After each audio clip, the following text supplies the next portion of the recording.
blasting past us, shaking the ground, and I'm terrified. But I keep walking. Then tires screech.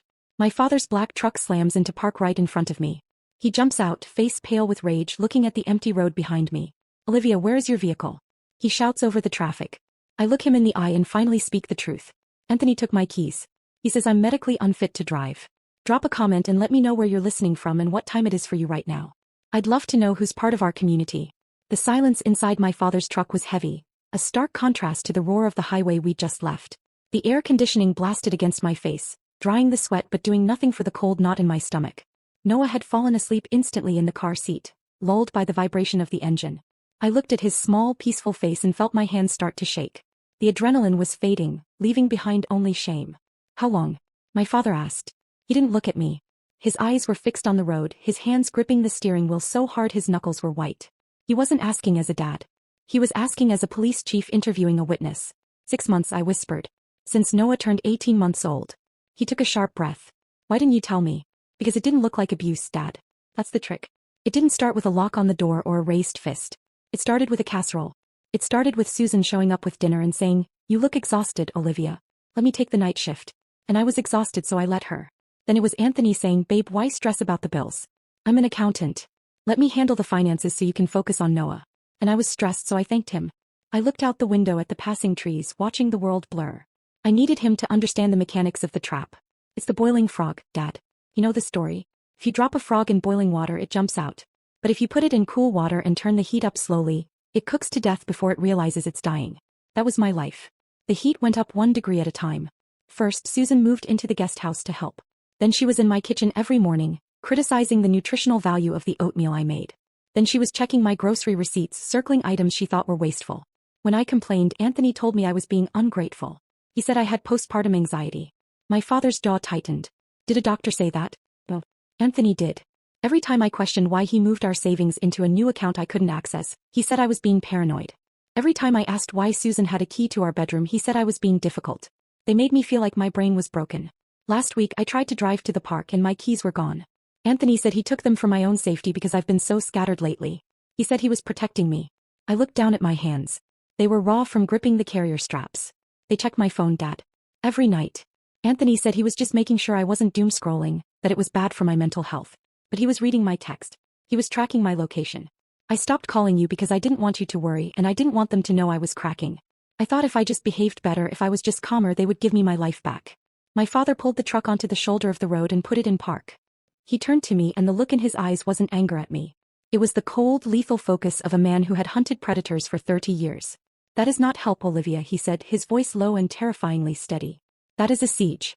They isolated you. They disarmed you. And then they took you hostage. We're going back. Panic flared in my chest. No, Dad, please. I can't. We aren't going back to talk, he said, shifting the truck back into gear. We are going back to get your things. You are leaving that house today and you are never walking on the side of a highway again. The tires crunched on the pristine gravel driveway. My father's truck looked out of place among the imported sedans and meticulously trimmed hedges. The estate was silent, a fortress of beige stucco and wrought iron. Dad killed the engine, but neither of us moved. Through the windshield I saw them. Anthony and Susan were on the patio. Susan was laughing, holding a glass of white wine while Anthony scrolled on his tablet. They looked like a picture from a magazine. They looked like people who hadn't just forced a mother and child to walk miles on a highway shoulder. Stay here, my father said. I ignored him.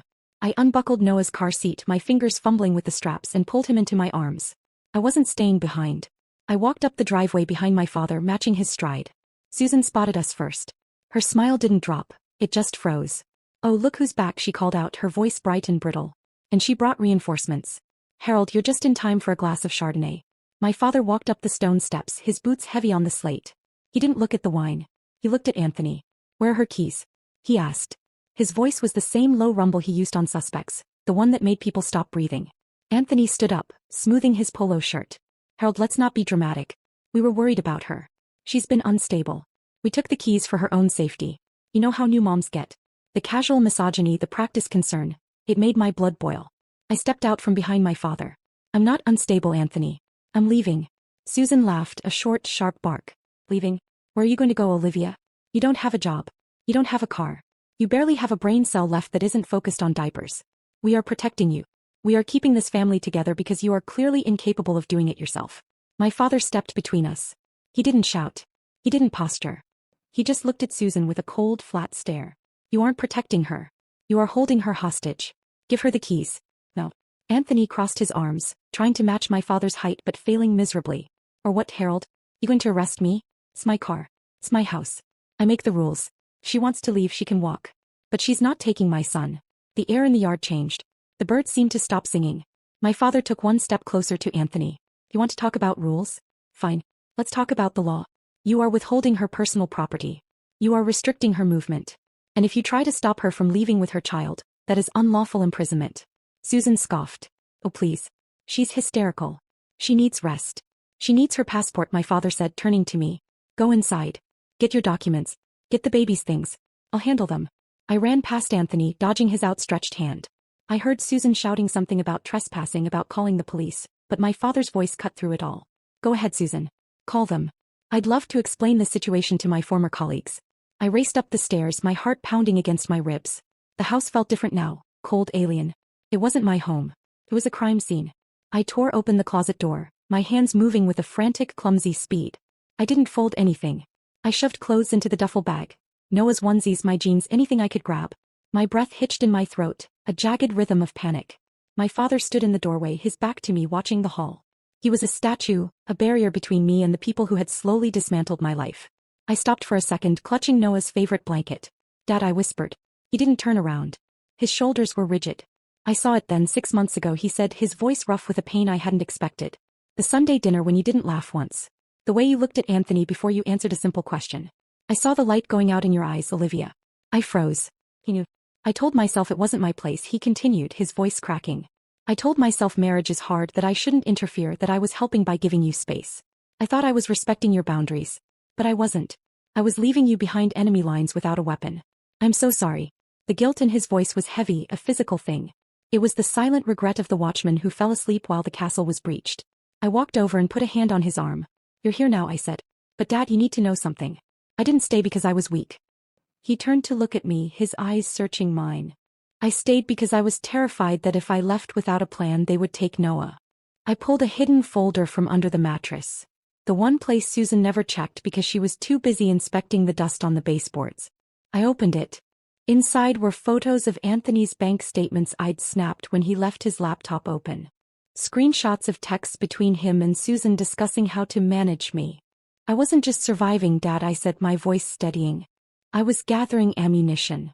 It's the invisible chain of the survivor. You don't yank against the chain because it just chokes you harder. You wait. You pick the lock while they're sleeping.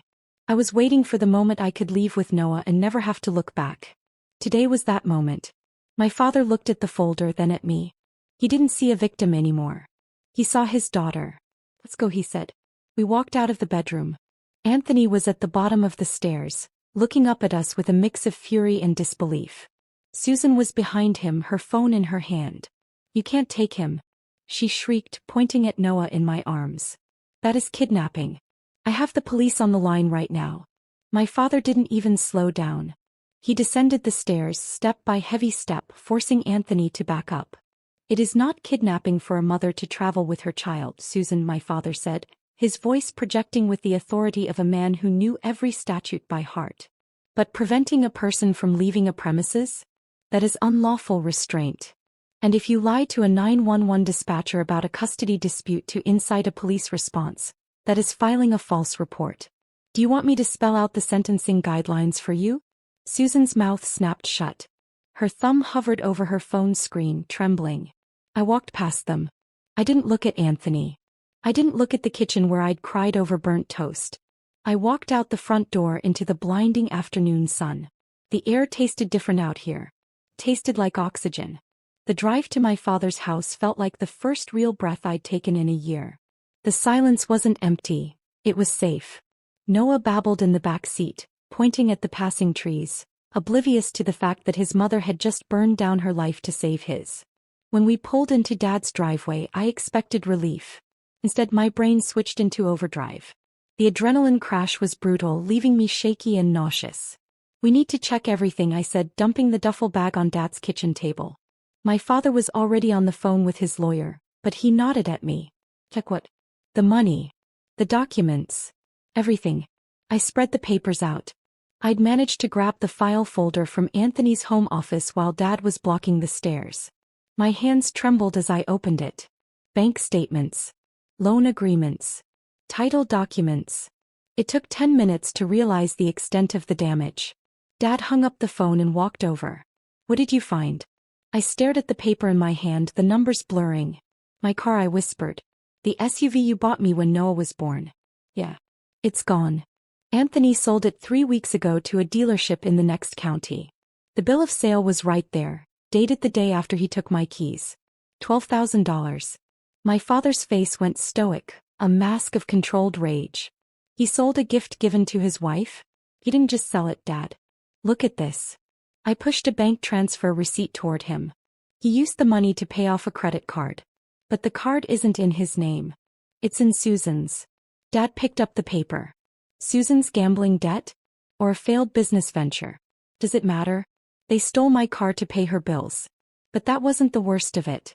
I dug deeper into the file, my heart pounding a frantic rhythm against my ribs. There was a loan document from a private lender. $40,000. The borrower listed was Olivia Miller. "I didn't sign this," I said, my voice rising in panic.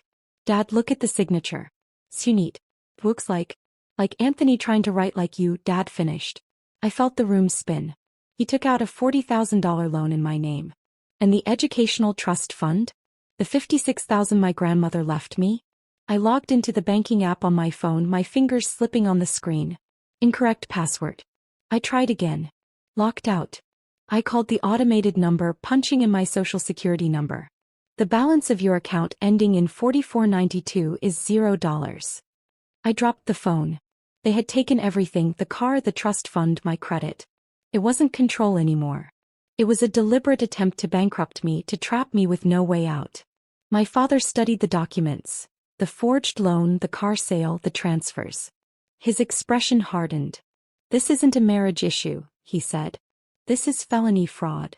When Anthony and Susan showed up, shouting and threatening custody, I opened the door calmly and handed him the envelope. Inside was the proof, loan documents, bank records, the forged signature. His confidence collapsed as he read. "You stole $56,000, I said. "That's not a marriage. That's a crime." I gave them a choice. Return the money by morning or the file goes to the district attorney. They left in panic, exposed and powerless. 3 months later, I locked the door of my own apartment.